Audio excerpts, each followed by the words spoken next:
Bonjour, bienvenue dans cette interlude logophilo, où on va parler un peu de logo en général. Allons-y. Alors, on connaît tous l'ultime philosophie d'être accepté comme on est, et c'est aussi le rêve de tous les logos finalement, être acceptés comme ils sont. Le problème, c'est que sans règles, même le logo le plus créatif peut devenir un mauvais logo. Restez avec moi, je vous explique. Alors, ce serait génial si on entrait dans le monde pro comme dans un McDo, comme on est, mais ici, l'habit fait un peu le moine. Et en design, il existe des lois universelles, des règles de lisibilité, de contraste, de forme qui font qu'un logo fonctionne ou pas.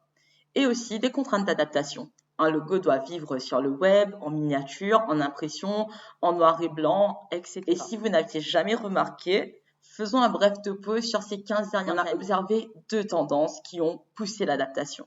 La première, ça a été le minimalisme. Il a explosé autour de 2010-2012, pas seulement dans le design visuel, mais dans la mode, dans la déco, dans la tech, enfin partout. Et naturellement, les logos ont suivi. Forme plus simple, moins de détails, police plus neutre et couleurs plus limitées. Et le deuxième mouvement qu'on a observé qui a aussi poussé l'adaptation, c'était le digital first. Avec l'arrivée des écrans, des miniatures, des interfaces mobiles, les logos devaient rester simples, lisibles en 20 pixels et résultat, simplification massive, Google, Starbucks, Jaguar, tout le monde est passé à une version plus épurée. Donc oui, ce style plat, parfois trop neutre et qui se ressemble trop, vient de la mode et de la contrainte numérique. Donc c'était un double mouvement.